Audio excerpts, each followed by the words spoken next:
Our story begins not with a gunshot, but in a bedroom, at a moment of profound symbolic change. It is January 1901. On the Isle of Wight, the longest reigning monarch in history, Queen Victoria is dying. She is the grandmother of Europe. Her grandchildren sit on the thrones of Britain, Germany, and Russia. Her death is not just the end of a person, it is the end of an era. The 19th century, with its certainties of empire, progress, and a balance of power, is dying with her. The 20th century is about to be born, and it will be a century of fire, steel, and blood. The world that emerges is a glittering, tense, and dangerous machine. It is a world of breathtaking new technology: telephones, automobiles, electric lights, and ancient, decaying empires. At the heart of this tension are two visions, embodied by two of Victoria's grandchildren. In Great Britain, her son, King Edward VII, presides over the largest empire the world has ever known. The British Empire is a vast, global network of colonies, dominions, and naval bases. The Royal Navy, with its new, terrifying battleships called dreadnoughts, is the unchallenged master of the seas. This is the Pax Britannica, a global peace kept by a single, dominant superpower. The British see themselves as the world's rightful, weary administrators. But in the center of Europe, a new power is rising: the German Empire. It is young, dynamic, and hungry. It was only unified in 1871, but in a few short decades, it has surpassed Britain in steel production, in chemical engineering, in science. And it is ruled by Victoria's most volatile grandson, Kaiser Wilhelm II. Wilhelm is a fascinating, tragic, and deeply insecure man. He is jealous of his English relatives. He is obsessed with his uncle's navy. He craves respect for his new nation, what he calls a place in the sun. He fires the old, cautious Chancellor Otto von Bismarck, who had so carefully managed the balance of power, and embarks on a new, aggressive world policy. His first and most fatal decision is to challenge Britain where it is most sensitive, on the high seas. He begins a massive naval arms race, building his own fleet of dreadnoughts. This single act does more to poison European relations than any other. It is a direct challenge that Britain cannot and will not ignore. The world now begins to choose sides. This is the great, invisible poison of the age, the alliance system. It is a series of secret treaties, a web of tripwires designed to prevent a war, but which will ultimately guarantee one. On one side, we have the Triple Entente. Shaken by Germany's naval ambitions, Britain does the unthinkable. It makes peace with its two oldest rivals. It signed an Entente Cordiale with France, a nation still bitter over its humiliating defeat to Germany in 1870 and the loss of its provinces, Alsace and Lorraine. Then Britain signs an agreement with the most autocratic and backward of all the great powers, Tsarist Russia. The T-alliance is an awkward marriage of convenience, united by a single, shared fear: Germany. On the other side, we have the Triple Alliance. This is Germany, bound to the most complex and fragile empire in Europe, Austria-Hungary. The Austro-Hungarian Empire is not a nation. It is a medieval collection of a dozen different ethnic groups: Germans, Hungarians, Czechs, Poles, Slavs, all held together by the aging emperor, Franz Joseph. It is a dying empire, terrified of the new aggressive force of nationalism.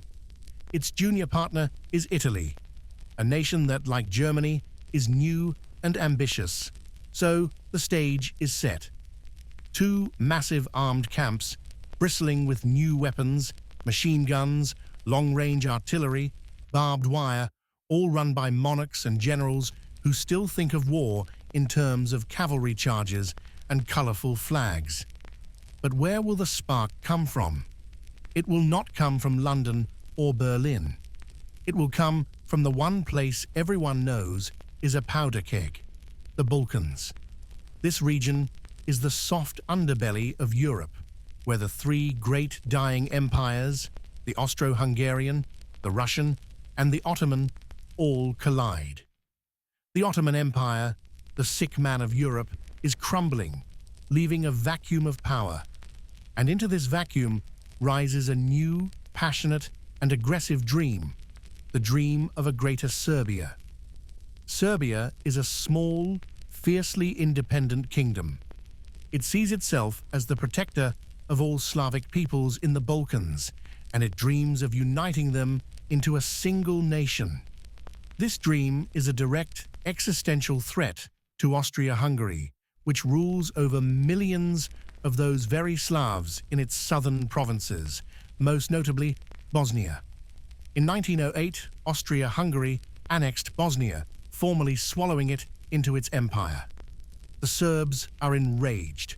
Russia, seeing itself as the big brother to all Slavic peoples, is humiliated. The Balkans become a tinderbox.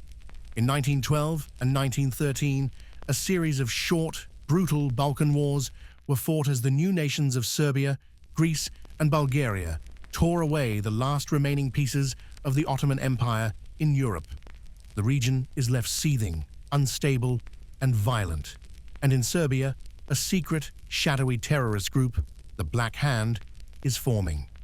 Its goal is simple: to liberate the Slavs from Austrian rule by any means necessary. This is the world of 1914, a world of glorious summer, of immense wealth, of arrogant certainty, a world where everyone believes war is impossible because the economies are too interconnected, a world where, if war did come, the generals promise it would be a swift, glorious adventure, over by Christmas. It is a world about to be set on fire by a single teenage boy. The date is June 28, 1914. It is a glorious, sunny Sunday. Archduke Franz Ferdinand, the heir to the Austro-Hungarian throne, has come to Sarajevo, the capital of Bosnia, for a state visit. It is a day of deep symbolic meaning. For Serbs, it is the anniversary of a great, tragic battle centuries ago. For the Archduke, it is his wedding anniversary. He is not a popular man. He is haughty, difficult, but he is a reformer.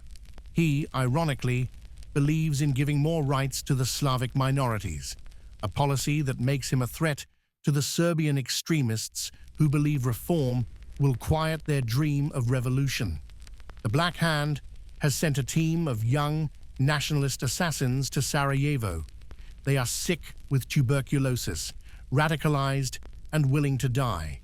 They line the Archduke's motorcade route, armed with crude bombs and pistols. The first attempt fails. A bomb is thrown, but it bounces off the Archduke's car and explodes under the vehicle behind it, wounding several officers. The would-be assassin is captured. The motorcade, in a panic, speeds to the town hall. The Archduke is furious. He famously fumes. "So, this is how you welcome your guests, with bombs?" The plan is to rush him out of the city, to safety. But no one tells the driver of the new route. As the motorcade leaves the town hall, the driver makes a wrong turn, following the original published route onto Franz Joseph Street. The convoy's commander shouts at him, "This is the wrong way. We're supposed to go straight." The driver stops the car, the gears grinding, and begins to slowly, agonizingly reverse. He has, by sheer dumb luck, stopped directly in front of a delicatessen, and standing on the corner, having given up all hope after the failed bombing, is another of the assassins, a 19-year-old named Gavrilo Princip. Princip cannot believe his eyes. The man who represents everything he hates, the symbol of his people's oppression, has been delivered to him, stationary, less than 5 feet away. He steps forward. He raises his pistol. He fires twice. The first bullet hits the Archduke's wife, Sophie, in the abdomen. The second hits the Archduke in the neck. At first, no one seems to understand what has happened. The car speeds toward the governor's residence. Sophie, still conscious, looks at her husband and pleads, "For heaven's sake, what's happened to you?" before slumping over, dead. The Archduke, his uniform covered in blood, turns to her. "Sophie, Sophie, don't die. Stay alive for our children." His aide asks him if he is in pain. The Archduke, his voice a fading whisper, says, "It is nothing," and then he too is dead. The 2 bullets fired by Gavrilo Princip will be the first shots of a war that will kill 20 million people. The match has been lit. In Vienna, the Austro-Hungarian government, enraged and emboldened by its German allies, sees not a crime, but an opportunity to crush Serbia, once and for all. In the chancelleries of Europe, the July crisis begins, a complex, frantic month of telegrams, ultimatums, and mobilizations. The intricate, delicate, and deadly web of alliances begins to pull tight. The August madness is about to begin. As a generation of young men, cheering and throwing flowers, march off to a war they believe will be their greatest adventure, they have no idea that they are marching, heads high, directly into a meat grinder. The assassination of Franz Ferdinand was the match, but the alliance system was the fuse, and the mobilization plans were the gunpowder. In the first days of August 1914, the intricate automated timetables of war created by generals decades earlier took over.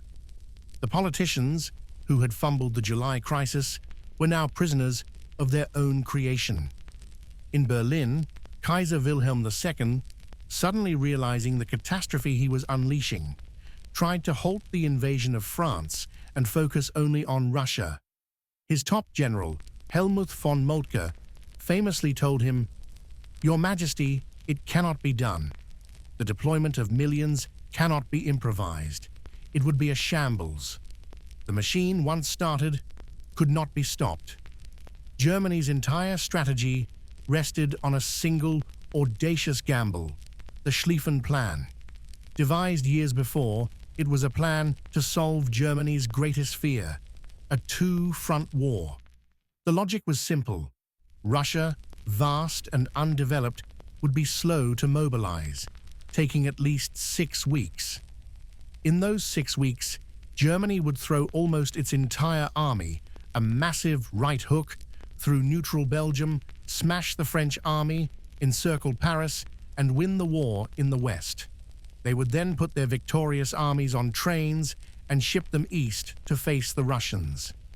It was a plan that required speed, precision, and critically, the violation of international law by invading Belgium. In France, the strategy was the opposite. It was not based on calculation, but on passion. It was called Plan 17, and it was an almost mystical belief in the power of the élan vital, the vital spirit of the French soldier. It was an all-out, headlong, bayonet-first offensive into their lost provinces of Alsace and Lorraine. It was, in essence, a plan to charge directly into German machine guns. In the first days of August, the August madness sweeps Europe. In Berlin, in Paris, in London, in St. Petersburg, massive crowds gather, cheering, singing, throwing flowers at the soldiers, marching to the train stations. This is not a moment of sorrow. It is a moment of joyous, patriotic celebration. The socialist parties, which had promised a general strike to stop any war, are swept up in the nationalist fervor. This is a war, everyone believes, for civilization itself, and every nation believes God is on its side. The war begins. The first shots are fired not in France, but in Belgium. The mighty German army crosses the border and meets an unexpected obstacle, the city of Liège. It is defended by a ring of 12 impregnable concrete fortresses. For nearly 2 weeks, the tiny Belgian army held up the entire German advance. The Schlieffen Plan is already falling behind schedule. The Germans, frustrated, unleash a new, terrifying weapon. They bring up massive Skoda and Krupp siege howitzers, artillery pieces so enormous they have to be assembled on site. They fire shells that weigh over a ton. The fortresses of Liège are not defeated. They are pulverized. The concrete turns to dust. With Liège gone, the German machine rolls. They are brutal. Frustrated by the delay and terrified of guerrilla fighters or francs-tireurs, they engage in what becomes known as the Rape of Belgium. They execute over 6,000 civilians. They burn ancient libraries, like the one at Louvain. This brutality, exaggerated by Allied propaganda, is a public relations disaster. It cements the image of the Hun as a barbarian and ensures that Great Britain, which had entered the war on a legal pretext to defend Belgian neutrality, is now in it to the bitter end. As the main German armies swing through Belgium, the French, just as their plan dictated, launch their own offensive. The Battle of the Frontiers is a catastrophe. In the forests of the Ardennes and the hills of Lorraine, the French army, in their bright blue coats and red trousers, charged forward, bayonets fixed, bugles blowing. The Germans, dug in their field grey uniforms, simply set up their machine guns and turned the cranks. It is mass slaughter. On August 22nd alone, the French army suffered 27,000 men killed in a single day. It remains the deadliest day in the history of the French nation. Plan 17, the belief in Elan, has died in a hail of lead. Meanwhile, the British have landed their small professional army, the British Expeditionary Force, or BEF. They are the best trained soldiers in the world, renowned for their marksmanship. They take their place on the far left flank of the French line, just in time to meet the main German advance at the Belgian town of Mons. There, the BEF holds the line against a German force 3 times its size. Their rifle fire is so fast and so accurate that the Germans believe they are facing hundreds of machine guns. But it is not enough. They are outnumbered, and with the French army now in full retreat, the BEF is forced to begin its own long, grueling fighting withdrawal. This is the Great Retreat.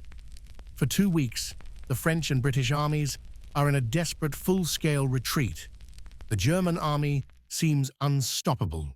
They are now just miles from Paris. The French government abandons the capital and flees to Bordeaux.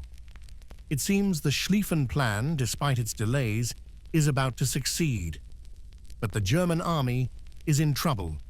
The right hook is exhausted. The soldiers have marched hundreds of miles, on foot, in the blistering August heat. Their supply lines are stretched to the breaking point. And the German commander, Moltke, back in his headquarters, is terrified because something has gone terribly wrong in the east. The Russians, it turned out, were not slow. They mobilized with shocking speed, launching 2 massive armies into East Prussia. This is the Russian steamroller, and it causes a panic in Berlin. Moltke, losing his nerve, makes the single most fatal decision of the campaign. He pulls 2 full army corps, over 100,000 men, from his right hook in France and puts them on trains to the Eastern Front. He has, in a moment of panic, fatally weakened the very force that was supposed to win the war. And in the East, a story of stunning, almost operatic reversal is unfolding. The 2 Russian armies, led by generals who famously despise each other, are advancing. The German commander in the region panics and orders a retreat. Berlin is in chaos. They fire their general and, in desperation, pull a retired 66-year-old general named Paul von Hindenburg out of retirement.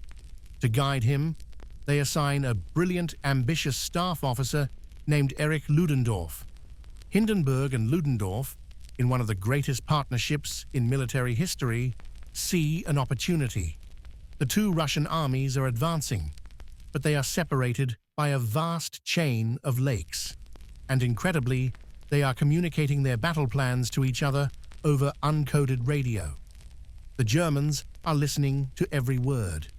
In a bold series of maneuvers, the Germans leave a small force to screen one Russian army and use their superior railway network to move their entire army to face the other. At the Battle of Tannenberg, they completely encircled the Russian Second Army. It is not a defeat, it is an annihilation. The Russian general, Samsonov, walks into the forest and shoots himself. The Russian First Army, now alone, is smashed and retreated. Tannenberg is a tactical masterpiece. It saves Germany, and it turns Hindenburg and Ludendorff into national demigods. But it has come at a terrible price. The 100,000 men Moltke pulled from the Western Front, they arrive in the east after the battle is already over. They were completely, uselessly in transit when they were needed most. Back in France, that weakness is about to be exposed. The German First Army, on the far right of the Hook, is now dangerously exposed. Its commander, Alexander von Kluck, makes a fateful decision. Instead of going west of Paris, as the Schlieffen Plan demanded, he decides to turn east of Paris, to chase the retreating French and try to envelop them.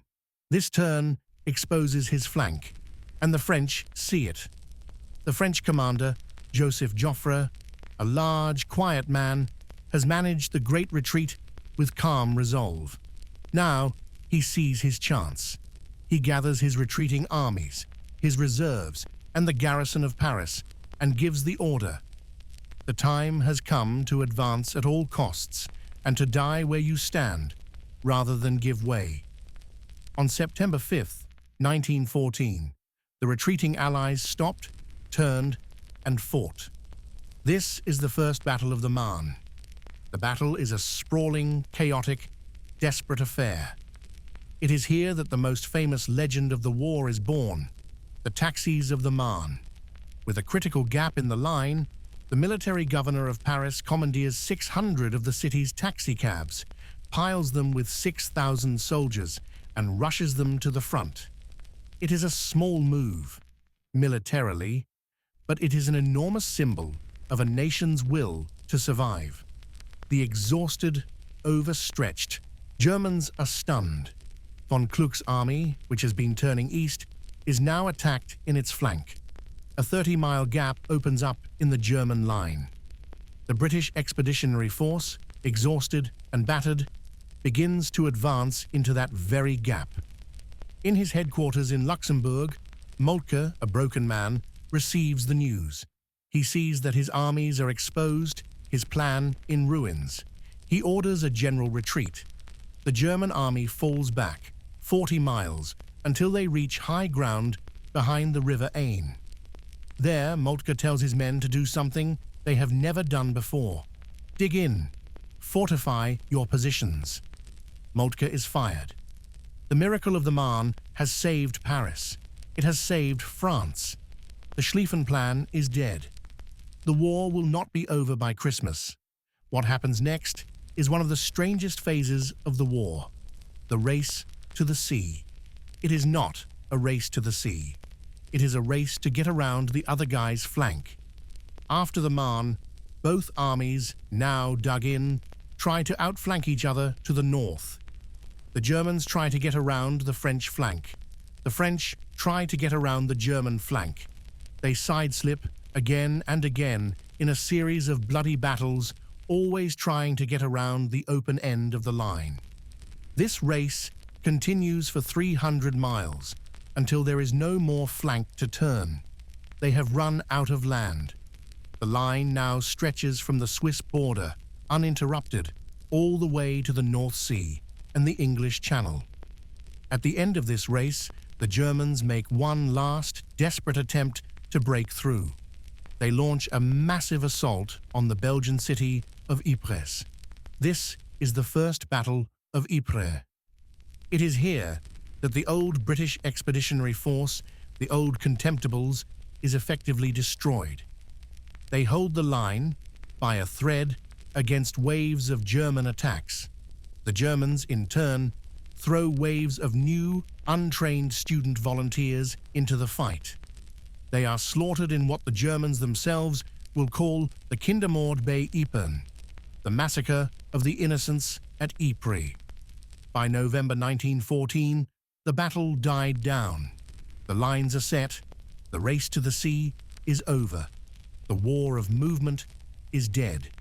And as the cold winter rains begin, the soldiers, in their shallow, hastily dug ditches, pick up their shovels. They dig deeper. They put up barbed wire. They build machine gun nests. They build bunkers. What they are building, without knowing it, is a new world. It is a vast, subterranean, industrial labyrinth of mud, steel, and death. It is the Western Front. It is a scar on the face of the earth that will not move for 4 years and will consume a generation. The year 1915 begins in the mud. The war of movement is a distant memory, a dream of a lost summer. The Western Front has frozen into a 475-mile-long scar of interlocking trenches, a vast subterranean industrial city of death that stretches from the North Sea to the Swiss Alps. This is a new kind of warfare, a war that no general had planned for and that no soldier could have imagined. Life in the trenches is a descent into a medieval hell re-engineered with 20th century technology. The frontline trench is a ditch, often no more than 8 feet deep, 6 feet wide, zigzagged to prevent an explosion from clearing the whole line. In front of it lies no man's land, a blasted lunar landscape of shell craters, rotting corpses, and a spider's web of barbed wire. This is the kingdom of the machine gun. A single water-cooled Vickers or Maxim gun can fire 600 rounds a minute, the equivalent of 80 riflemen. To even look over the top, over the parapet, is to invite instant death from a sniper's bullet. The daily reality is not battle, it is misery. The trenches are an open sewer. Water floods in, often waist-deep, a thick, freezing soup of mud, excrement, and human remains. This gives rise to trench foot, a horrific infection that rots the flesh, turning feet black and gangrenous. But the men are not alone. They share their squalor with 2 other armies. First, the lice.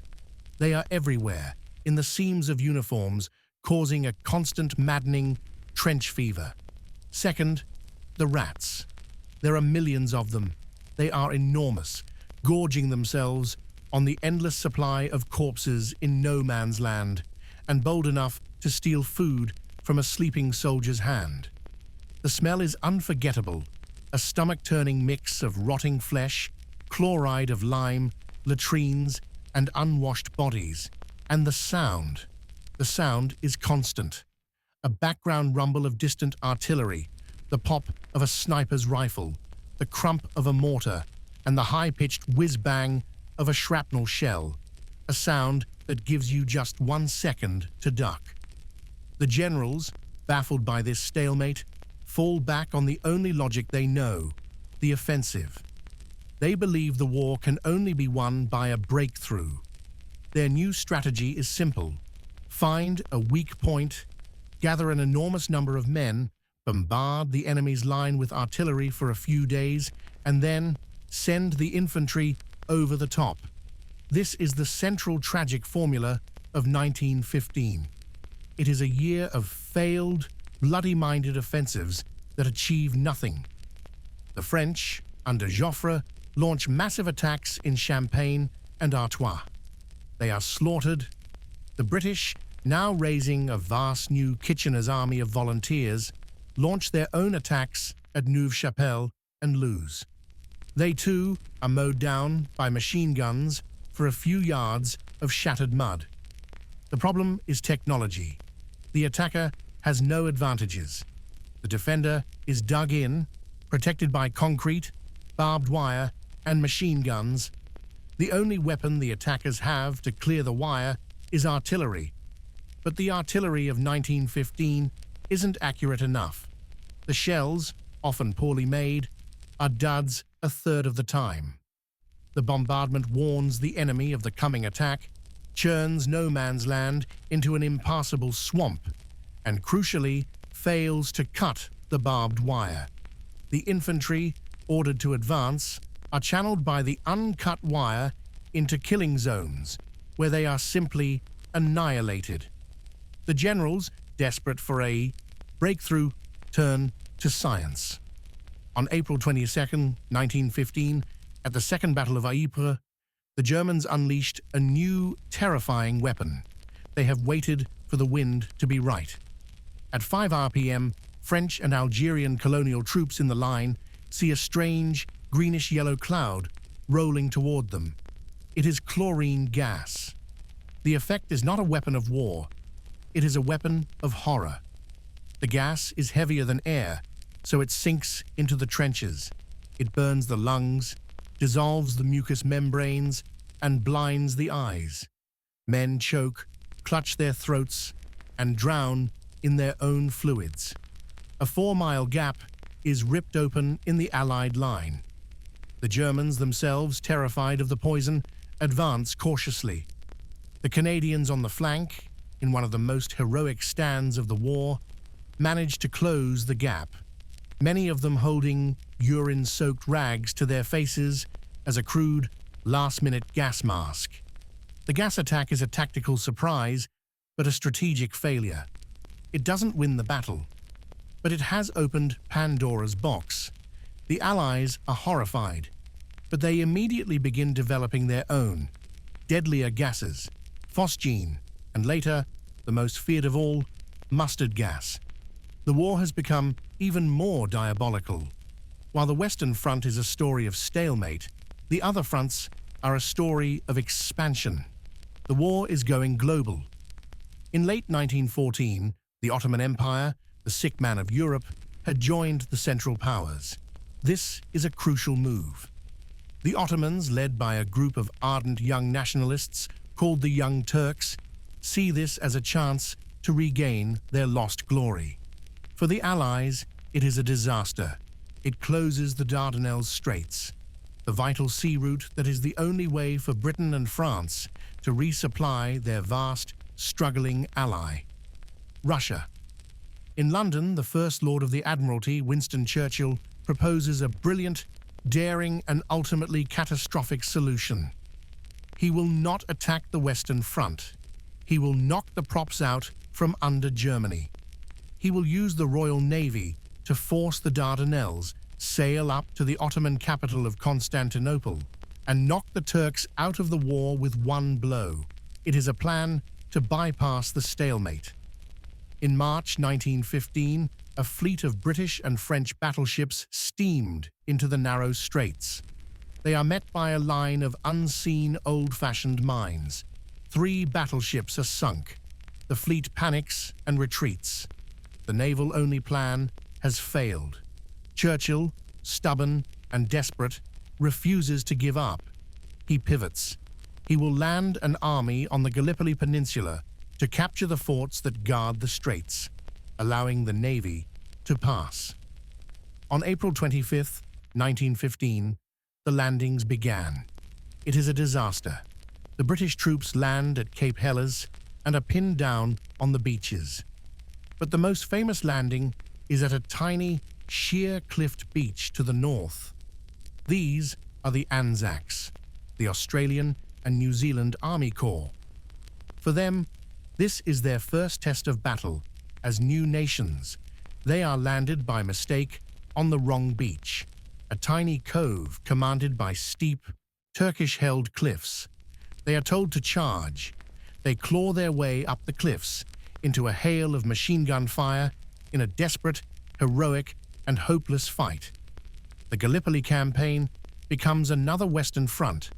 but in 100-degree heat. The men dig in, just yards from the Turkish trenches, commanded by a brilliant, charismatic officer named Mustafa Kemal. The conditions are horrific. The men are plagued by flies, by dysentery, by a lack of water, by the overwhelming stench of the dead. After 9 months of brutal, pointless stalemate, the Allies admit defeat.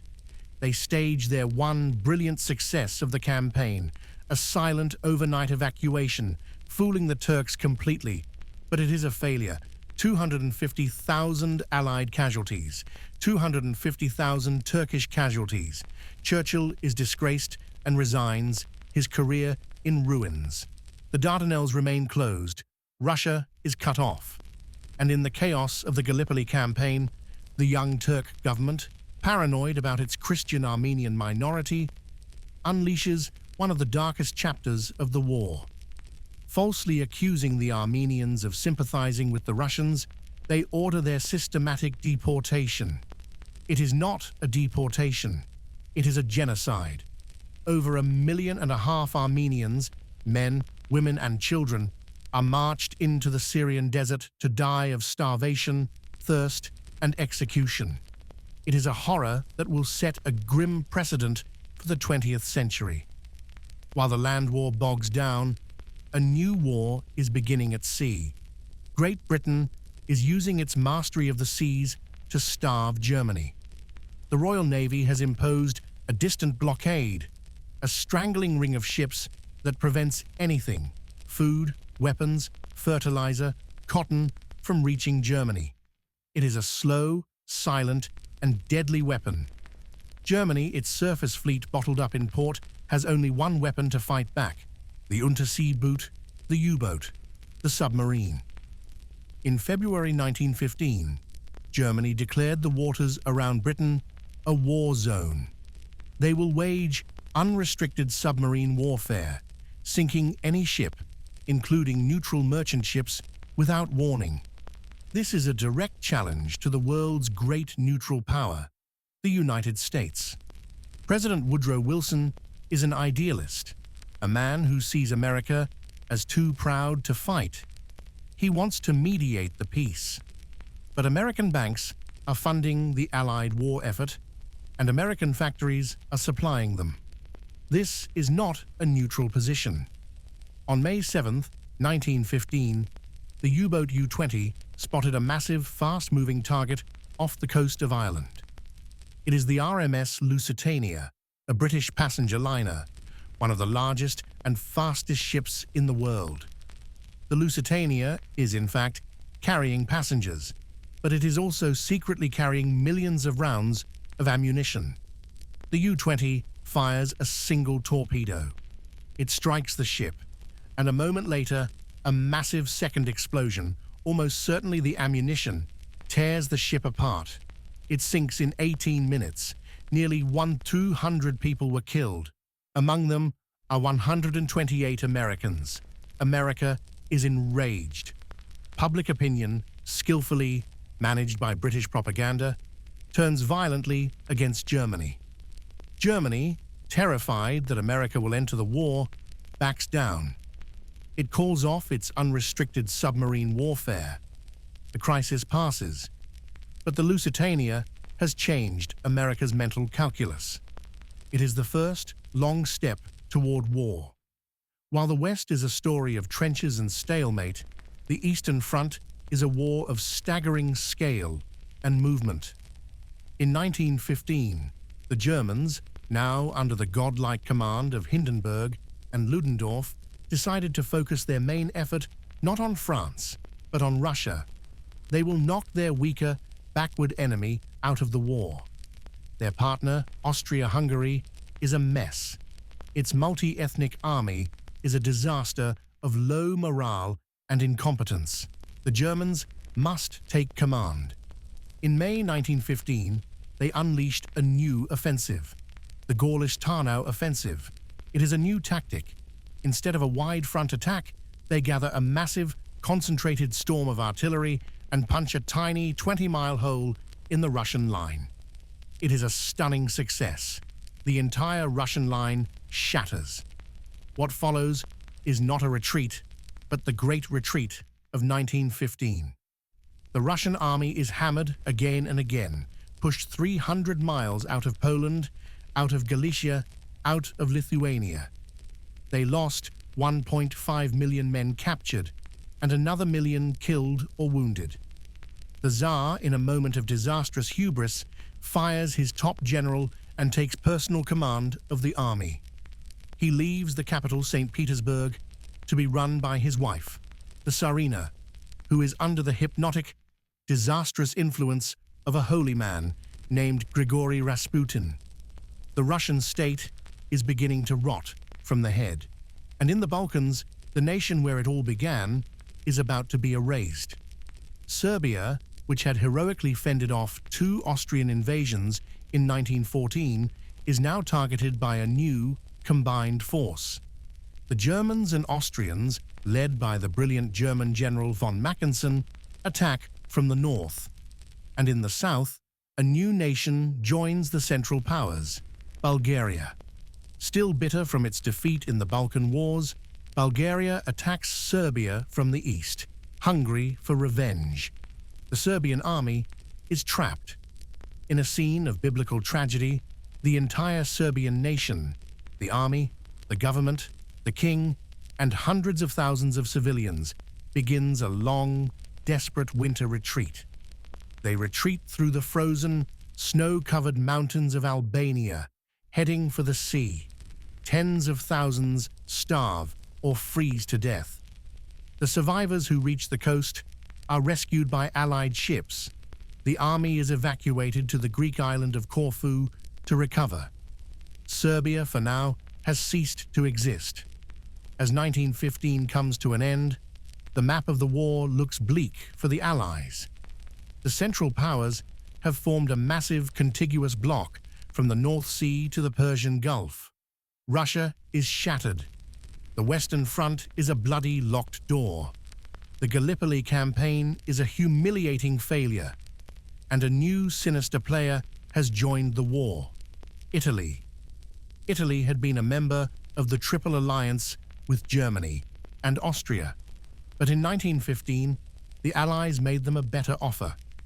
In the secret Treaty of London, they promise Italy a huge swath of Austrian territory if they will switch sides and attack.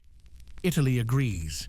In May 1915, they declared war on their former allies. They open a new front, a high, mountainous front in the Alps. It is a war of ice, rock, and vertical charges. In the battles of the Isonzo, the Italian army, like the French, hurled itself, again and again, against entrenched Austrian positions.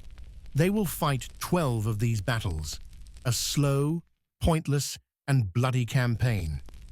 The year 1915, the year the generals thought they could break through, has ended in a global, industrial, and unimaginable slaughter. The war is bigger, deadlier, and more hopeless than ever. No one has won. Everyone is losing.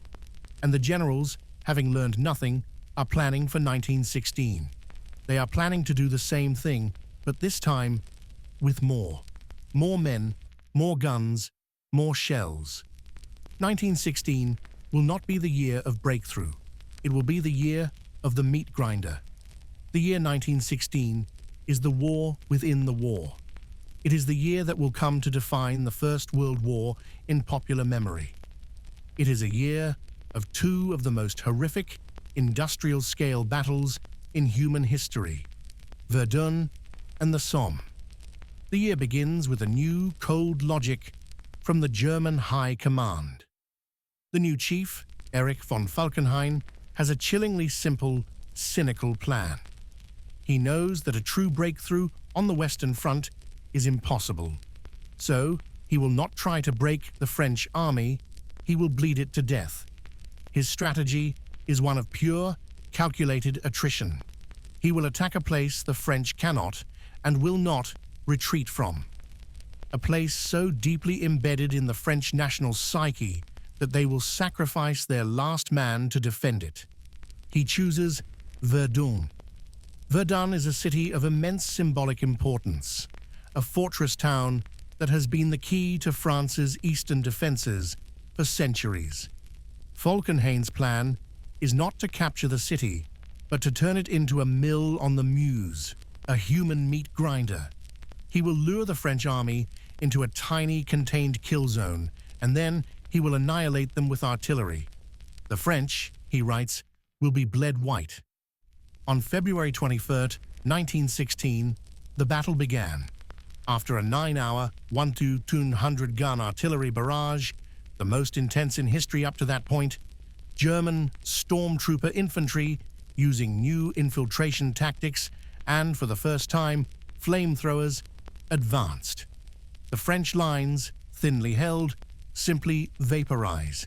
In the first few days, the Germans make stunning gains, culminating in the capture of Fort Douaumont, the cornerstone of Verdun's defense, which falls to a small group of German soldiers who simply find an undefended entrance and walk in. France is in a state of panic.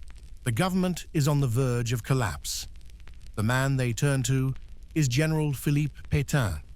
He is a pessimist, a man of defense, not élan. He takes command with two orders. First, he reorganizes the supply lines. He establishes the Voie Sacrée, or Sacred Way, a single 24/7 truck route into Verdun that will become the artery of the battle, pumping in men, ammunition, and supplies. Second, he institutes the Noria system, the water wheel. No French division will be left in the meat grinder to be annihilated. They will be rotated in, ground down for a few weeks, and rotated out. This decision saves the French army, but it also means that by the end of the year, nearly 70% of the entire French army will have passed through the hell of Verdun. The battle becomes a new kind of horror.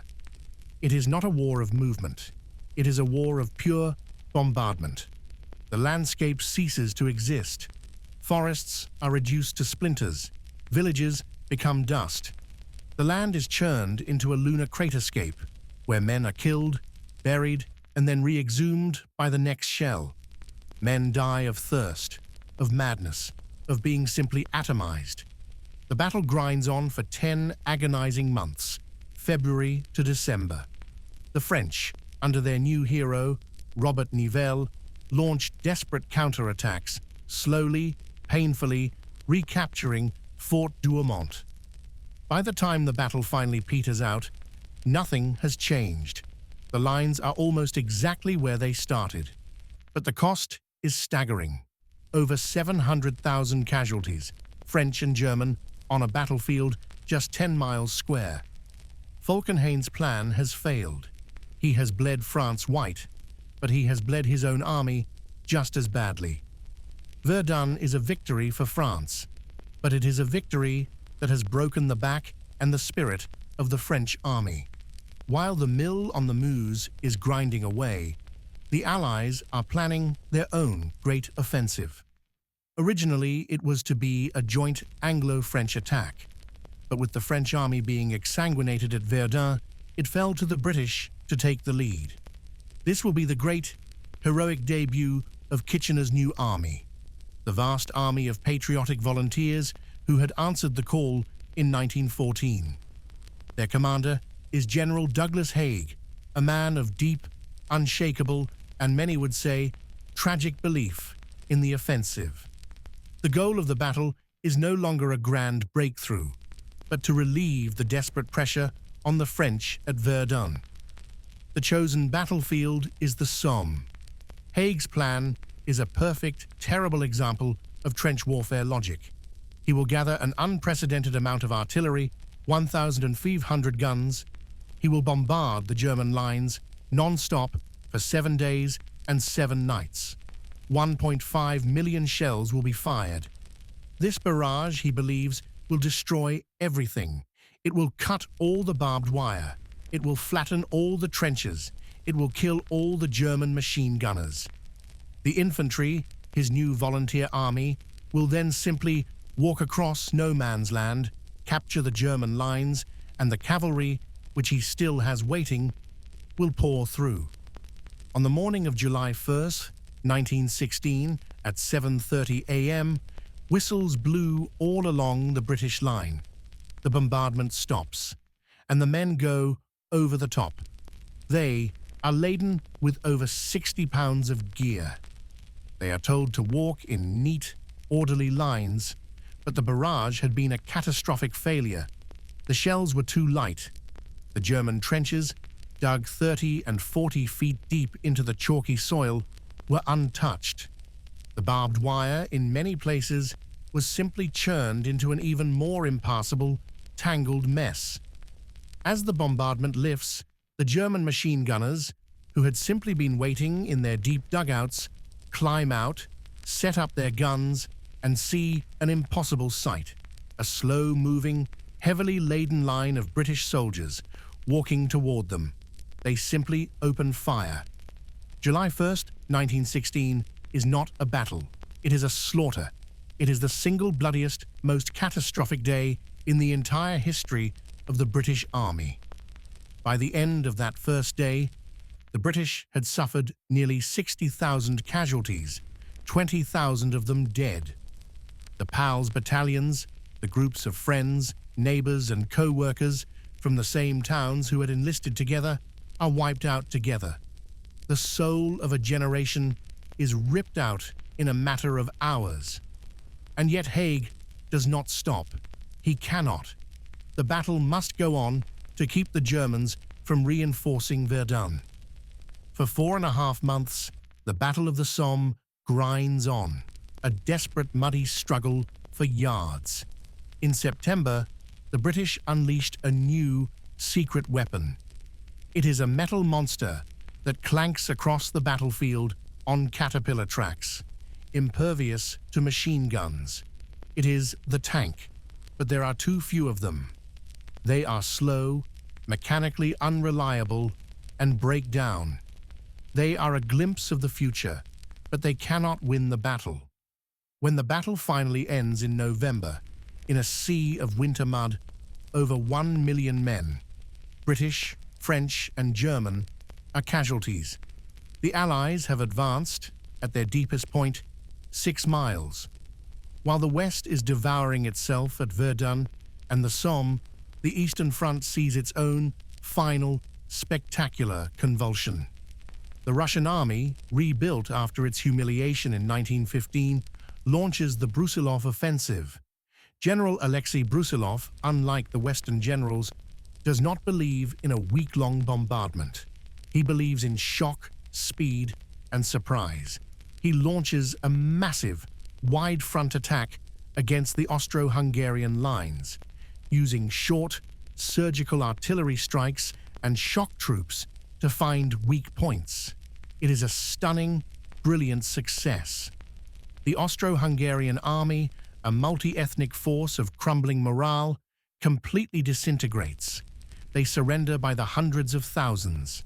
The Russians advance for 50 miles, taking 400,000 prisoners. The Austro-Hungarian Empire, as an independent fighting force, is effectively destroyed. The Germans, in a panic, are forced to do the one thing Haig had hoped for. They pull dozens of divisions from Verdun and the West to save their Austrian allies. The Brusilov offensive, as much as the Somme, is what saves France. But it is Russia's last gasp. The offensive costs the Russians over 1 million men. The army is bled white. Its morale shattered. They have no more to give. They are ripe for the revolution that is now just months away.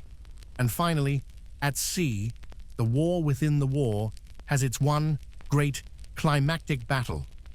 In May 1916, the German High Seas Fleet, which had been bottled up in port for 2 years by the British blockade, decided to make a move.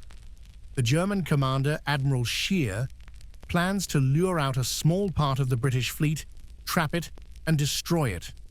The British, however, thanks to their codebreakers in Room 40, know the Germans are coming. They send their entire Grand Fleet, 150 ships, to meet them. This is the Battle of Jutland. It is the only major, full-scale clash of dreadnoughts in history. It is a confusing, chaotic, and terrifying battle. The German gunnery is superb. The British battle cruisers, with thin armor and a reckless attitude, prove to be a fatal flaw. Several of them, hit by German shells, simply explode, killing thousands in an instant. The British Vice Admiral David Beatty famously mutters, "There seems to be something wrong with our bloody ships today." But the main British commander, Admiral Jellicoe, is a man of caution. He maneuvers his vast fleet and achieves the dream of every naval commander. He crosses the T of the German fleet, bringing all of his guns to bear on the front of the German line. The German fleet, outgunned and outmaneuvered, turns and flees. Who won? The Germans, in a tactical sense. They sank more ships and killed more men. But in a strategic sense, it is one of the most decisive victories in history for the British. The German fleet, terrified of the Royal Navy's power, steams back to its port, and it never comes out again. The blockade holds. The strangulation of Germany continues. The year 1916 ends. The meat grinder has consumed millions. The French army is exhausted and on the verge of mutiny. The Russian army is on the verge of collapse. The British new army is dead, replaced by a cynical, veteran force of conscripts. And the German people are starving. It is the turnip winter. The blockade is killing them. In Germany, the failure at Verdun and the crisis of the Brusilov offensive leads to a change in command. Falkenhayn is fired. The heroes of the East, Hindenburg and Ludendorff, are given supreme command of the entire German war effort. They are, in effect, the new military dictators of Germany. They know after Jutland and the Somme that they are losing the long war of attrition. They must make a new, desperate, and final gamble to win the war in 1917. And that gamble will bring America in. The year 1917 is the pivot of the entire war. It is the year the old world finally dies, and a new one is violently born. It is a year of two great seismic events: the collapse of Russia into revolution and the entry of the United States into the war. It is the year that the war is both lost and won. The year begins with Germany's final, desperate gamble. Hindenburg and Ludendorff, now the unquestioned rulers of Germany, face a simple, terrible calculation. The British blockade is strangling them. The turnip winter of 1916-1917 is devastating the home front. Civilians are starving. The nation cannot last another year. The war of attrition of Verdun and the Somme has failed. They decide they have only one move left. They must unleash their most potent weapon, the U-boat, and starve Britain out of the war before their own nation collapses. On February 1st, 1917, Germany officially resumed unrestricted submarine warfare. They will sink every ship approaching the British Isles, Allied or neutral. They know with absolute certainty that this will bring the United States into the war. But they are making a bet. Their admirals promise the Kaiser that they can sink 600,000 tons of shipping a month, and that Britain will be forced to sue for peace within 6 months. America, they calculate, is a fat, lazy nation that will take at least a year to raise, train, and transport an army. By the time the Americans arrive, the war will be over. It is a race against time. In Washington, President Woodrow Wilson is stunned. He had won re-election on the slogan, "He kept us out of war." He is an idealist who has tried again and again to mediate a peace without victory. The resumption of unrestricted submarine warfare is a direct, arrogant challenge. And then the British, who have been monitoring German communications, hand him a smoking gun.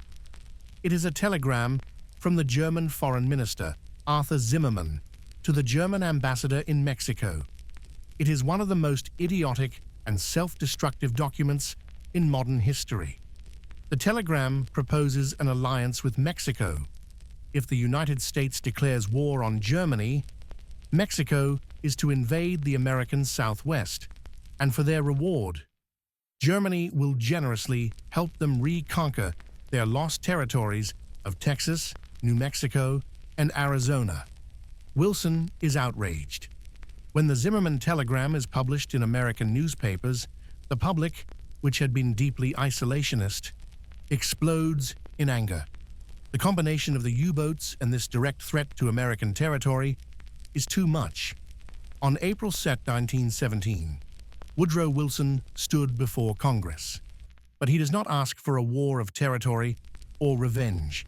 He frames it in a new revolutionary language. This will be a war, he says, to make the world safe for democracy.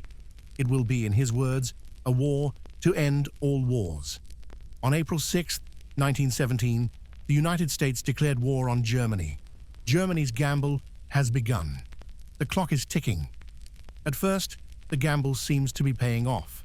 The U-boats are devastating. In April alone, they sank 860,000 tons of shipping. 1 in every 4 merchant ships leaving Britain never returns. Britain is down to 6 weeks of grain. The U-boat is winning the war.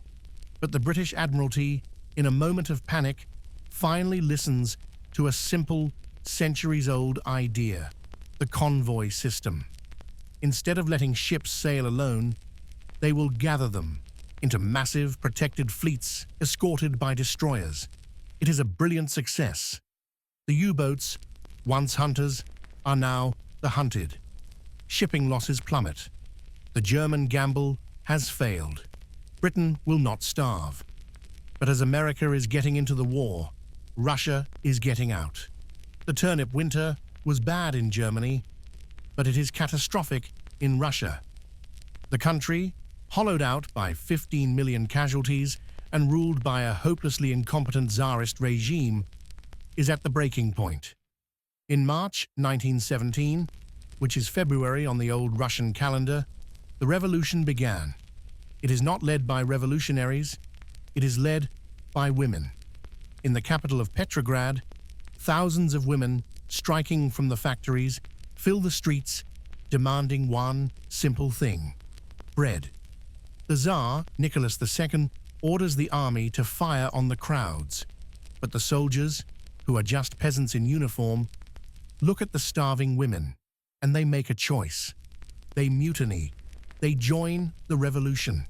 In a matter of days, the entire 300-year-old Romanov dynasty collapses. The Tsar abdicates. A new democratic provisional government takes over, led by men like Alexander Kerensky. There is a moment of euphoria. The Allies are overjoyed. The autocracy is gone. Now they are a true alliance of democracies. But the provisional government makes one fatal, catastrophic mistake. It decides to stay in the war. It honors its commitments to the Allies and prepares for one more great offensive. This is the opening that a small, radical, exiled group of communists, the Bolsheviks, have been waiting for. Their leader is a brilliant, ruthless theorist named Vladimir Lenin. The Germans, in a moment of cynical genius, see an opportunity. They find Lenin, who is exiled in Switzerland, and put him, his wife, and his top lieutenants on a sealed train. They give him millions in gold and ship him across Germany like a plague bacillus back to Russia. Lenin arrived in Petrograd in April with a simple, powerful message: peace, land, and bread. Peace for the soldiers, land for the peasants, and bread for the workers. He demands an immediate end to the imperialist war. As the year grinds on, the Russian state disintegrates. In July, Kerensky launched his great offensive. It is a total disaster. The soldiers, having heard Lenin's message, simply refuse to fight. They kill their officers and walk home. This is the signal for Lenin. On November 7th, which is October in their calendar, the Bolsheviks launched a second revolution. This one is not a popular uprising. It is a clinical, precise military coup. They storm the Winter Palace and arrest the provisional government. Lenin is in power. His first act is to make good on his promise. He sends a delegation to the Germans to sue for peace at any price. The negotiations are humiliating. In the Treaty of Brest-Litovsk, signed in early 1918, Russia surrenders. The terms are catastrophic. Russia loses Poland, Finland, the Baltic states, and Ukraine. It is a third of its population, a third of its farmland, and half of its industry. It is a shameful peace, but Lenin does not care. He is out of the war and ready to begin his new civil war to create the world's first communist state. For Germany, this is the moment of triumph. The war on the Eastern Front is over. They have won. Hindenburg and Ludendorff can now move over 1 million veteran troops from the east to the west. They are preparing for one final massive offensive in the spring of 1918 to win the war, before the Americans can arrive in force. While Russia is collapsing, the other allies are cracking. In France, the army is on the verge of total collapse. The new French commander, Robert Nivelle, the hero of Verdun, is a man of supreme, foolish confidence. He has a secret plan that will win the war in 48 hours. The Nivelle offensive, launched in April 1917, is Verdun all over again, but worse. It is a suicidal, headlong assault into prepared German defenses. It is a complete and total failure. The French army, bled white at Verdun and now this, has finally had enough. They mutiny. It is not a revolutionary mutiny like in Russia. The soldiers do not desert. They simply refuse to obey. They hold their trenches, they say, "We will defend, but we will not attack." Over half of the entire French army is in a state of mutiny. The nation is one attack away from collapse. Nivelle is fired. The one man who can save them, Philippe Pétain, is put in charge. He, the man who understood the logic of Verdun, restores order. He does it by executing a few ringleaders, but more importantly, by visiting the front lines and making his soldiers a promise. We will wait for the Americans and the tanks. He will not launch another pointless massed infantry assault. He saves the French army by promising not to use it. In Italy, the same story of collapse. The Italian army has spent 2 years hurling itself against the Austrian mountains in 11 separate, bloody, and pointless battles of the Isonzo. In October 1917, at the Battle of Caporetto, the Germans and Austrians, using their new stormtrooper tactics, struck back. The Italian line, exhausted and demoralized, does not bend. It shatters. The entire army disintegrates in a 70-mile retreat. It is one of the most stunning routes of the war. The front is only stabilized by British and French divisions rushed in from the west. Italy is, for all intents and purposes, broken. And for the British, 1917 is the year of mud. Douglas Haig, still believing the German army is one blow from collapse, launches his own great offensive. It is the third Battle of Ypres, but it will be known to history by the name of the shattered village it sought to capture, Passchendaele. The battle begins with the most massive artillery bombardment of the war. It lasts for 10 days. 1,500 guns fire over 4 million shells. The bombardment does not just kill the Germans, it destroys the landscape. It shatters the intricate low-lying drainage systems of the Ypres salient. Then, the rain begins. The heaviest, most relentless rain in 30 years. the battlefield ceases to be a battlefield. It becomes a liquid swamp, a vast, porridge-like sea of mud, pockmarked with shell holes full of stinking, sulphurous water. The mud is so thick, so deep, that it is a weapon in itself.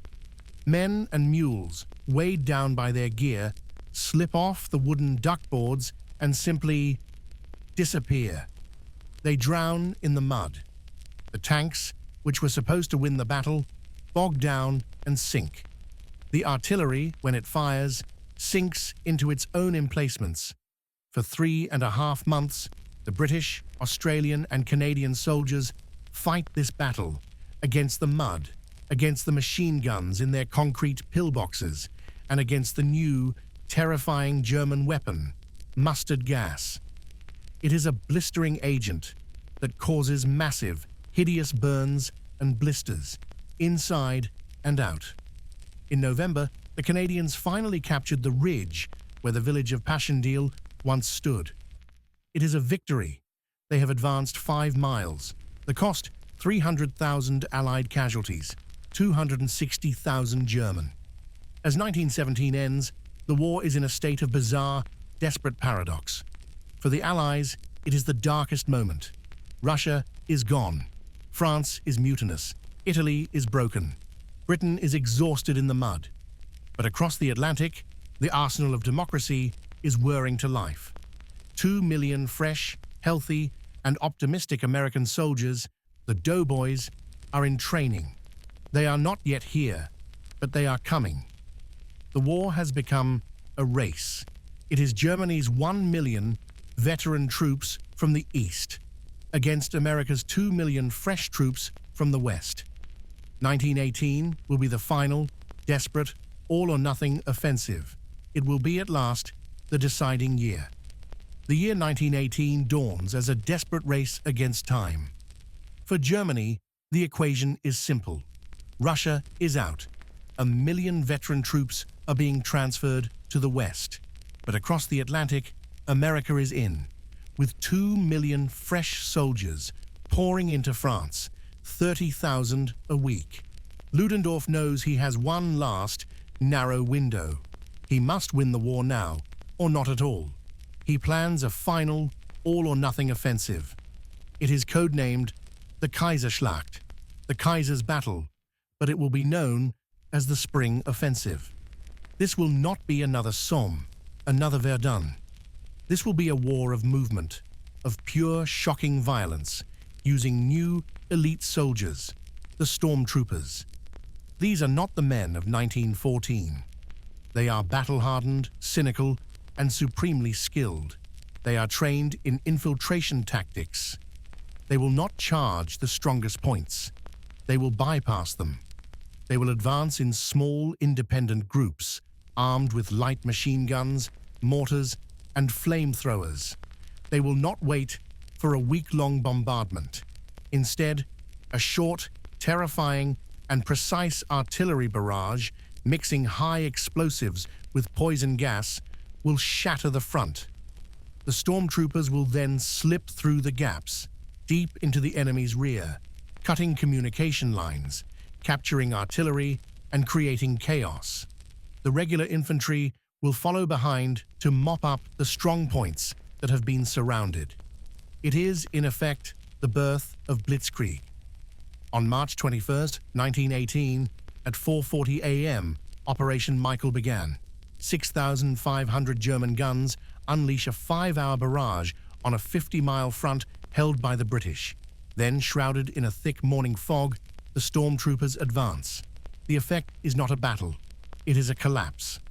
The British Fifth Army, holding a weak, overstretched part of the line, is not defeated. It is shattered.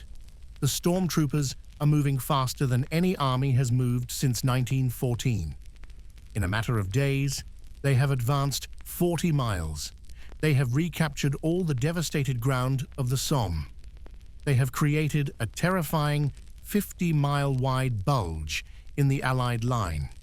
It is the single greatest breakthrough of the entire war. The Allies are in a state of total panic. The British are in a full, desperate retreat. The French, seeing a gap open between their army and the British, are threatening to fall back and cover Paris. The alliance is about to be split in two.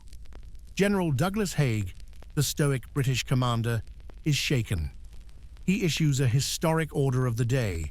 With our backs to the wall and believing in the justice of our cause, each one of us must fight on to the end. In a desperate last-ditch meeting, the Allied leaders finally agree to the one thing they have resisted for 4 years: a single supreme commander. The French general, Ferdinand Foch, is given command of all Allied armies. But the German offensive, like the Schlieffen Plan before it, is a victim of its own success.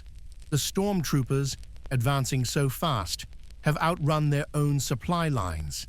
The artillery, the food, the ammunition, it's all still stuck back on the old front line, trying to cross the shattered muddy wasteland of the Somme. And the German soldiers, who have been starving for 2 years, are doing something that fatally slows them down. They are stopping to loot. They are breaking into British supply depots and finding a paradise they thought no longer existed: white bread, tinned beef, jam, chocolate, and rum. They are, in their own words, feasting, and the offensive is grinding to a halt. Ludendorff, his main punch, Michael, stalled, tries again, and again, and again. He launches 4 more massive offensives like a heavyweight boxer punching himself out. He hits the British again at Ypres, Operation Georgette. He hits the French at the Aisne, Operation Blucher, and in a stunning success, gets to within 40 miles of Paris. He is now so close that he can shell the city with his new, terrifying Paris gun, a massive cannon that fires shells 75 miles, right into the stratosphere. But everywhere he attacks, he finds a new, disturbing presence. They are fresh, tall, well-fed, and hopelessly brave. They are Americans, the Doughboys. The American Expeditionary Force, led by General John J. Blackjack Pershing, has arrived. Pershing has stubbornly refused to feed his men into the British and French armies as replacements. He wants to build a single American army. But in this moment of crisis, he relents. American divisions are thrown into the line at the point of maximum danger. At Chateau Thierry, they help the French hold the line of the Marne. In Belleau Wood, the US Marines fight a brutal 3-week battle that costs them 10,000 casualties, but electrifies the Allies. The Marines, told to retreat, famously reply, "Retreat? Hell, we just got here." They are inexperienced. They take horrific losses, but they do not break. In July 1918, Ludendorff launched his 5th and final offensive, the Second Battle of the Marne. It is a disaster. The Allies, warned by aerial reconnaissance and German deserters, are waiting. They have built a new elastic defense in depth. They let the Germans charge into an almost empty front line, and then, as the attackers exhaust themselves, they annihilate them with pre-sighted artillery. The German spring offensive is over. It has cost them 1 million casualties. They have gained vast, useless tracts of shattered land, but they have failed to break the line. They have spent their last reserves. Their elite stormtroopers are dead. The army is now filled with old men and teenage boys, and they are all, quite literally, starving. And now, the Allies are about to punch back. On July 18th, 1918, just 3 days after the final German attack, Foch launched his great counter-offensive. Led by the French, and for the first time, hundreds of new, fast Renault tanks, they smash into the German flank at the Marne.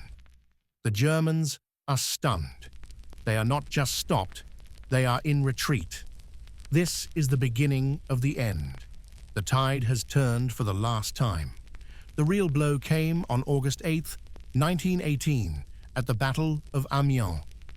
This is the masterpiece of the new Allied combined arms warfare. The British, Australians, and Canadians have secretly massed their forces. They do not fire a warning bombardment. At 4:20 a.m., 2,000 guns open fire, and at the same instant, 500 tanks, 800 aircraft, and tens of thousands of infantry advance together. The German lines, held by exhausted, demoralized troops, do not bend. They disintegrate. The Allies advance 8 miles in a single day. They take 16,000 prisoners. It is the most successful Allied attack of the entire war. For Erich Ludendorff, this is the end. He calls it the Black Day of the German Army. It is not the losses that break his spirit. It is the fact that his men are surrendering. They are no longer willing to fight. What follows is the 100 Days Offensive. It is not one battle, but a relentless, rolling, non-stop series of punches all along the line. Foch, the new Supreme Commander, gives his orders. Tout le monde à la bataille. Everyone into the battle. The Allies, now with an overwhelming advantage in tanks, aircraft, and fresh, angry American divisions, begin to systematically break the German army. The British smash through the impregnable Hindenburg Line. The Americans, in their first great independent battle, erased the St. Mihiel salient in a single day. Then, in the Meuse-Argonne, over 1 million American soldiers launched the largest, bloodiest offensive in U.S. history, a 47-day grinding battle through a forest that is a fortress. The German army is now in a full, fighting retreat. But it is not the only central power that is collapsing. The entire alliance is disintegrating. In the Balkans, the forgotten Allied Army of the Orient, stuck in Salonika, Greece for 3 years, finally attacks. Led by a brilliant French general, they smash the Bulgarian lines. The Bulgarian army dissolves, and on September 29th, 1918, Bulgaria signs an armistice. It is the first of the Central Powers to surrender. In the Middle East, the British General Allenby, his army now including the Arab Irregulars led by T.E. Lawrence, Lawrence of Arabia, launches a cavalry offensive that is a textbook masterpiece. He smashes the Turkish army at the Battle of Megiddo, captures Damascus, and ends 400 years of Ottoman rule in the Levant. On October 30th, the Ottoman Empire signed an armistice. On the Italian front, the Austro-Hungarian army, which has been hollowed out by starvation and ethnic revolt, makes one last, weak attack. The Italians counterattack at the Battle of Vittorio Veneto. The Austro-Hungarian army does not just retreat, it ceases to exist. It dissolves into a dozen different ethnic groups, all declaring their own new nations. On November 3rd, the once mighty Austro-Hungarian Empire signed an armistice. Germany is now alone. The Black Day at Amiens has shattered Ludendorff's nerves. On September 29th, he had a full-blown panic attack. He storms into the Kaiser's headquarters, his face white, and tells him the war is lost, utterly lost. He demands that the government immediately sue for peace, for an armistice, based on the 14 points recently proposed by the American President Woodrow Wilson. But there is a problem. The Allies will not negotiate with the Kaiser's military dictatorship. They will only negotiate with a democratic government. So, in a cynical, calculated move, Ludendorff and Hindenburg reform the government.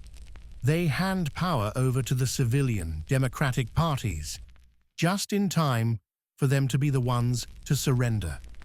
This is the birth of the Dolchstoßlegende, the stab-in-the-back myth.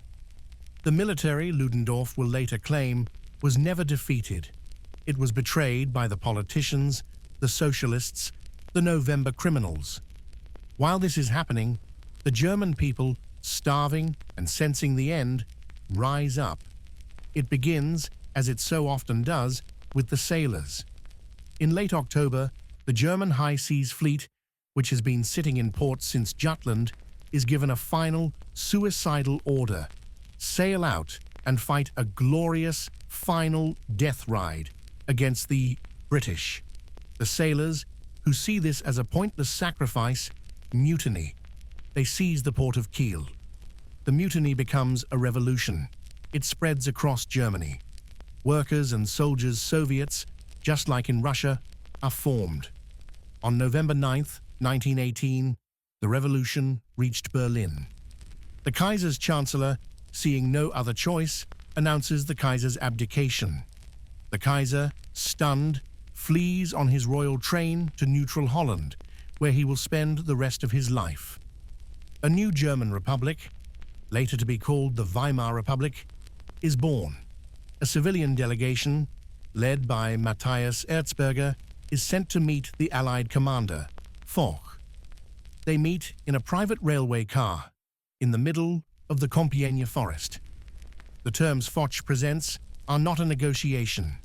They are a total, unconditional surrender. The Germans must give up their entire navy, their air force, all their heavy guns, and all the territory they occupy, immediately. The British blockade will remain in place until a final peace is signed. The Germans, horrified, have no choice. At 5:09 a.m. on November 11th, 1918, they signed the armistice. Foch gives them 6 hours for the news to reach the front lines. And so, on the 11th hour of the 11th day of the 11th month, all along the Western Front, the guns, for the first time in 4.5 years, fall silent. The silence, soldiers will later say, is the most deafening sound they have ever heard. Men crawl out of their trenches, dazed, into the sunlight.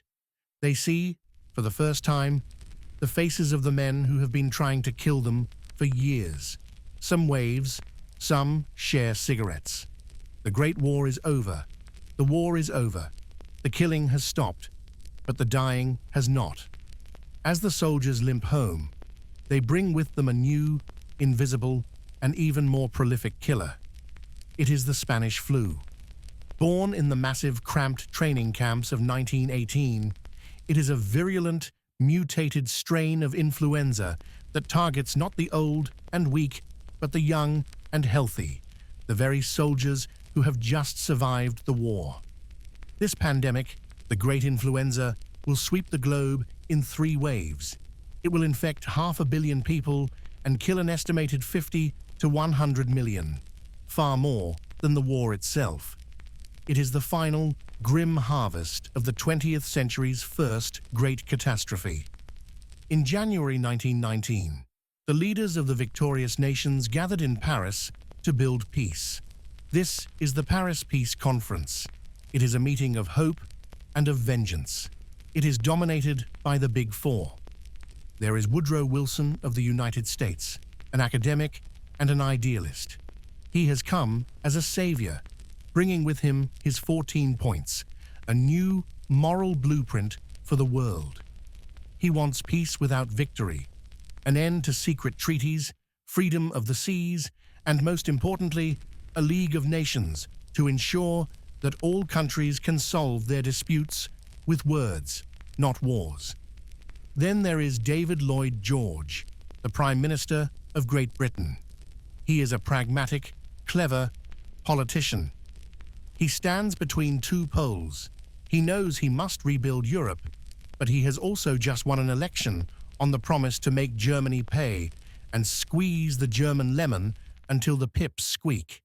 And then there is Georges Clemenceau of France, the tiger. He is old, he is tough, and he has seen his nation invaded by Germany twice in his lifetime. He is not interested in Wilson's idealistic 14 points. He has one simple goal: revenge. He wants to break Germany. He wants to ensure that Germany can never, ever threaten France again. God gave us 10 commandments, and we broke them, he famously snarled. Wilson gives us 14. We shall see. The 4th, Vittorio Orlando of Italy is largely ignored, a fact that will embitter his nation. And the losers, Germany, Austria, Hungary, are not invited. They are prisoners waiting to be sentenced. Russia, now in the grip of a bloody civil war, is also absent. The treaty that emerges from these secret, angry negotiations is the Treaty of Versailles. It is a document born of a terrible, failed compromise between Wilson's idealism and Clemenceau's revenge. The Germans were summoned in June 1919 and presented with the terms. They are horrified. This is not the peace without victory Wilson had promised. This is a diktat. First, Article 231, the War Guilt Clause. Germany is forced to accept sole, total responsibility for starting the war. For a nation that believed it was fighting a defensive war, this is a profound national humiliation. Second, reparations. The conference cannot agree on a final number, so they leave it blank, to be determined later. The final sum, set in 1921, is 132 billion gold marks, an astronomical, impossible figure that will shatter the German economy. Third, territory. Germany loses 13% of its land. Alsace and Lorraine are returned to France. Poland is reborn, and to give it access to the sea, the Allies create the Polish Corridor, a strip of land that cuts Germany in two. The city of Danzig becomes a free city. Fourth, the military. The German army is limited to 100,000 men. It is forbidden from having an air force, from having submarines, from having any tanks. The Rhineland, its industrial heart, is to be permanently demilitarized. The German delegation wants to refuse, but the Allied response is simple. Sign, or the war resumes in 24 hours, and the British blockade, which is still starving their people, will continue. On June 28, 1919, 5 years to the day after the assassination in Sarajevo, the German delegates were marched into the Hall of Mirrors at Versailles, the very same room where the German Empire had been proclaimed in 1871. In a ceremony of calculated total humiliation, they are forced to sign the treaty. The peace is signed. The war is over. But the work of the war is not. 4 great, ancient imperial dynasties are gone. The Romanovs in Russia, executed in a basement. The Hohenzollerns in Germany, in exile. The Habsburgs in Austria-Hungary, their vast empire shattered into a dozen small, weak, and squabbling new nations. Austria, Hungary, Czechoslovakia, Yugoslavia. And the Ottomans, their empire dismembered by the British and French, who draw new lines in the sand, creating the mandates of Iraq, Syria, and Palestine, sowing the seeds for a century of conflict in the Middle East. The war has left a scar on the human soul. A lost generation of young men who had marched off in 1914 are now cynical, broken, and disillusioned. The old certainties of God, king, and country are dead, buried in the mud of the Somme. This is the new, modern age of anxiety, of nihilism, of art that is fractured, and of literature that is bleak. And in Germany, the stab-in-the-back myth takes root. The army, the generals will say, was never beaten. It was betrayed by the November criminals, the Democrats who signed the shameful peace. In the 1920s, as hyperinflation and political chaos rocked the new German Republic, this myth became the rallying cry for a new, dark, and hateful political party. In the United States, the Senate, in a final act of isolationism, rejects the Treaty of Versailles. It refuses to join Wilson's own League of Nations, crippling the organization from birth. America retreats from the world stage. And so, our story ends, where it began, with the seeds of the next, even more terrible conflict. The war to end all wars has in fact been a war that has created all the wars of the 20th century. The French commander, Ferdinand Foch, looking at the Treaty of Versailles, said it best. "This is not peace," he said. "It is an armistice for 20 years. He was wrong, by only 65 days. The machine of 1914 has been broken, but its parts are being reassembled by angrier, more brutal hands into a new, more terrible machine."